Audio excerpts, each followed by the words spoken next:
welcome to the Crafty Mini. So a bit of admin first, a bit of boring stuff. So for those of you who read the post, I had some PC trouble. That's been fixed now, but I lost all my original sort of pre-made intros and little things, all the stickers and things that I use in the editing software, so I've had to go and remake those. So that's one of the potential new entries for the new intro for the channel. So let me know what you think. Is it too similar to the old one? Do you prefer the older one? Things like that. I did do a little poll, but I've got some other ideas for intros, so we'll be putting them out in future videos and just get some feedback, see what you think. Another thing is I've managed to get some more recordings with Welsh Miniature Board Gamer for our podcast. We're doing season 2 now of the Untitled podcast. One of the things we were discussing is we'd like, if we can, get some more sort of interaction with the community. Now a lot of you have sent out questions and some ideas and things, and we are taking them on board. The questions we're going to be doing in a live stream, but if you've got anything you'd like us to talk about regarding the hobby, or just something within the hobby sphere itself, bear in mind we've looked at genres and things like that, so it's not really that constraint to the hobby. But by all means, please hit us up on either of our channels, leave a comment, and we'll always address them, because it's something we would like more in the future, is more interaction with the community. And is there things like tips and tricks that we're doing, things that you've seen us done that you might want a bit more explanation for, things like that. So yeah, that's a little bit of admin out the way.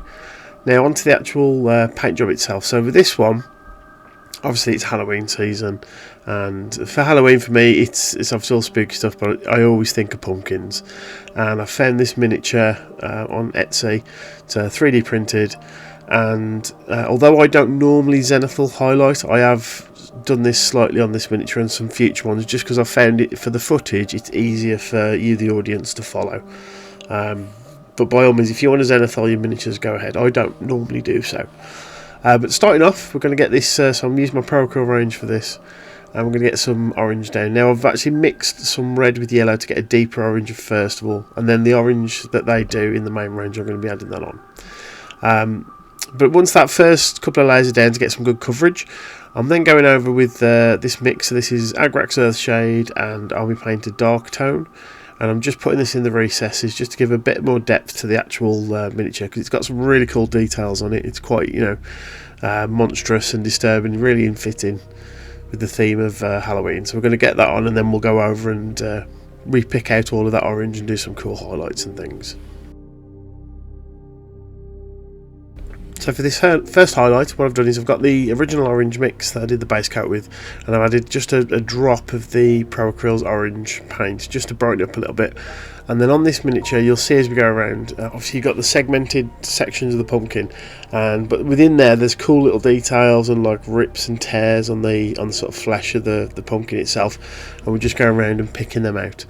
Now this will come out quite a bit brighter when it first goes on, but you'll see as the footage plays that this Pro Acryl paint dries very dark in comparison for when it first goes on. So it's a bit extreme to start with, but it does sort of dull down.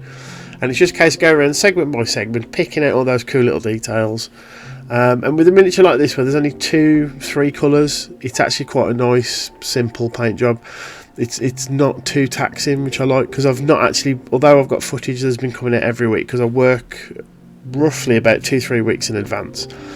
This is the first painting I've done in about 3 weeks, roughly. So it was nice to get back to the table and start working on stuff, and I've got other cool projects coming along as we go, because I've been working on some dioramas and other things that you'll see in future weeks. But yeah, as I say, just go around now picking out all those cool little details, like I do with any of my paint jobs, and the big thing is just taking your time with it. Don't be afraid to go bold with the brush strokes, because as I say, we're going to build up multiple layers of this paint. I mean, you can see here where I'm going over the initial paint, that initial sort of lighting layer, just to pick out those details, and it gives a lot of character to this really cool print.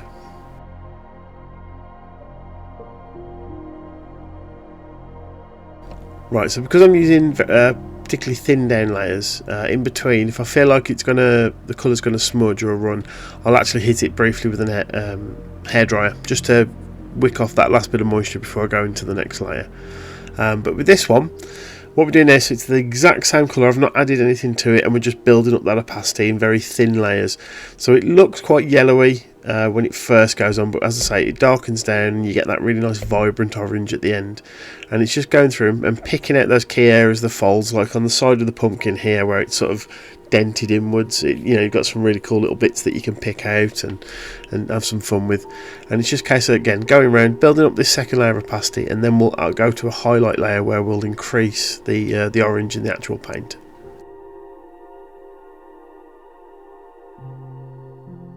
Now with this layer, exactly the same process again, but I've added a bit more of the Procreal orange, and you can see I'm hitting just the highest areas and the sort of top third of that curve as it curves around on the pumpkin, because this is where the area that will get the most light.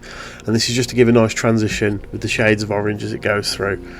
And again, you can see where I'm putting the paint on. It looks very yellowy to start with, but it dries out really nice, and you get this overall this really nice sort of graduated colour from the top of the pumpkin down, and it makes the orange really punch and pop. And it's one of those colours with the Procreal orange I do have a lot of fun with when I use it. It's not often, but when I do bring it out, it is a good laugh. So on this particular print, we've got these little bits of vine that are sort of sticking out of the eye here and around the mouth, and that sort of weird growth that's on the one eye slot. So I'm working through and going around with the green. Now on the miniature as well, you'll see here there's some little miniature pumpkins around the base, and what I've done just to variate them, I've done one with a sort of darker orange, and then I've done a green one, and just to break it up a little bit. And just going around now and picking out all those little details in the green, and again, like we've done with the orange, we'll highlight those up using progressively lighter shades just to pick them out. And then things like the stalk on the, I think that's the name for it, basically the point where the pumpkin grows from at the top of the head, that'll be like a nice brown, and a highlight up again. And this is where we start to highlight up. So I'm just adding, I'm actually using the orange, the highest layer orange from the pumpkin, and using that in the green to get the brighter shades, again just to marry all the colours together so that they're running through, and you get this nice sort of light browny green which goes on top and picking up all those raised areas. And we'll do the same for the little green pumpkin at the start and things, and just going through and highlighting up. As you can see, I'm not being too sort of particular with where I'm popping this paint. It's just anywhere that's raised and just slapping it on, because I want the orange to be the main focal point of this pumpkin. Because I think sometimes in miniature paint we get a bit stuck with, how all the little areas and the little bits of detail and things, when really sometimes it's worth just looking at your piece. Now in this case it's a lot easier because it is just a giant pumpkin with some weird growth, but looking at the miniature that you're painting, and what's like the main colour that you want to pop, where the main focal point you want to be. Usually on like say a humanoid miniature, it would be the head, chest area, because you want whoever's looking at it to be focused in on there, and just concentrating on those areas as well, unless you're deliberately doing a competition piece or something where you're going to go to minute detail all over the thing. Sometimes it's good to just do accents of colour and just think about it as a whole. That's why sometimes in my videos you'll see, if I'm working on a particular area like the skin of a bust or something, I'll go and do some of the clothing around it, and it's just so I can frame that colour that I'm working on, just seeing if it's working with all like the lights and dark tones and things. And it's just one of those, when you're painting something for a bit of fun, just see what there is there. Work on the bits that you want to accentuate, and what you want to be the focal point for the miniature. Not everything has to be top end detail and highlighted up and edge highlighted up to the kazoo.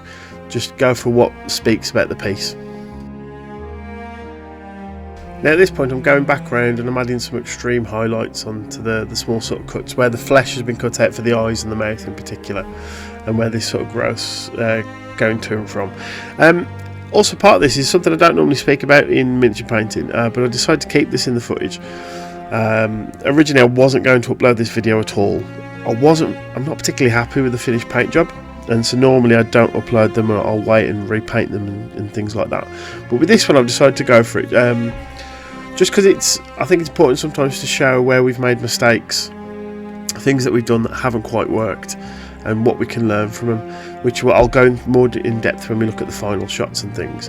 Because at this point, that growth that's coming out of that eye, that huge sort of bump, as you can see here, I've gone for a green. In the final pieces, you'll see it goes to a brighter green. Originally, I had it as a yellow, and it doesn't really work with the finished product. It's sort of drawing the eye away from the orange of the pumpkin, and it's one of those. That's why I've kept it in the video, to show you, you know, when you make mistakes as you're working through a project, it's worth just sitting back and looking at it and going, hang on, have I gone too far here? Like some of the yellow highlights here, I think I've gone a bit too far.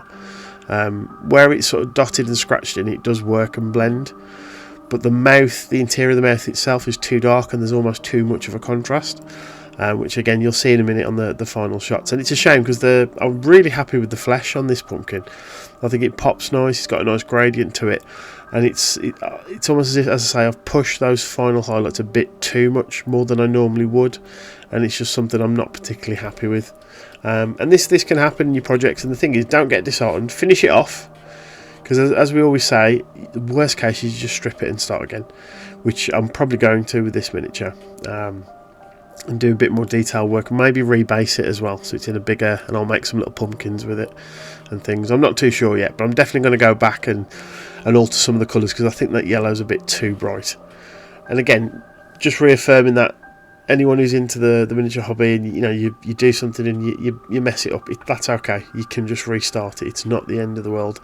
But I do think it's worth finishing the paint job, because when you see it in its entirety, one, you might change your mind and think that the colours do all blend together and work, or at the very least you can see it as a whole and see where you've gone wrong, and then learn from that as well. And you'll see here in a moment what I mean. So with, obviously as it's rotating, because of the way the light's set up, it punches the yellow a bit more than it probably should. So you'll see in a moment with the stills, but this is what I mean, the highlights I think are maybe a bit too aggressive on this miniature, especially around the eye, and the lower part of the mouth in particular I'm not very happy with. And again, that growth thing, I think maybe it should just be a completely different colour. Keep the reds and the oranges and greens, but maybe go for a red on the actual bulb itself. I'm not too sure. The flesh overall I'm happy with, but again, it's one of those, I've painted it to completion, but there's things there that, as I say, I'm going to change. A bit more highlight on the cobwebs, possibly even take that and that little branch out altogether, I'm not too sure yet. But the overall, the orange and as I say, the stalk that comes out the top and the blending on that, I'm really happy with. The green sort of vines that are coming out of the eye and the mouth and things are good, but that bulb needs something else. Another bit of colour, and especially the spiky sort of collar bit around it as well. Just something to make it pop a little bit more. But yeah, that was the whole point of the video, is show something that I'm not 100% happy with, but the fact that you can learn from your mistakes. Now, I think it's actually worth trying to finish the paint job, although it can be an absolute task. Get it done, because then you can learn from it, you can see where you've gone wrong, and then go, right, I'll change this. And as we always say, and I've mentioned 2 or 3 times in this video, you just strip the miniature and start again, worst case scenario, get some bio strip and off you go. But thank you very much for watching. This is the start of the new season, so let me know about the intro. Please hit up myself and Welsh on our comments, or if we put a post out about the podcast. Any ideas, any things you want us to talk about, please let us know. We've had some fun recording the new season already. Had a laugh with some of the questions we were given.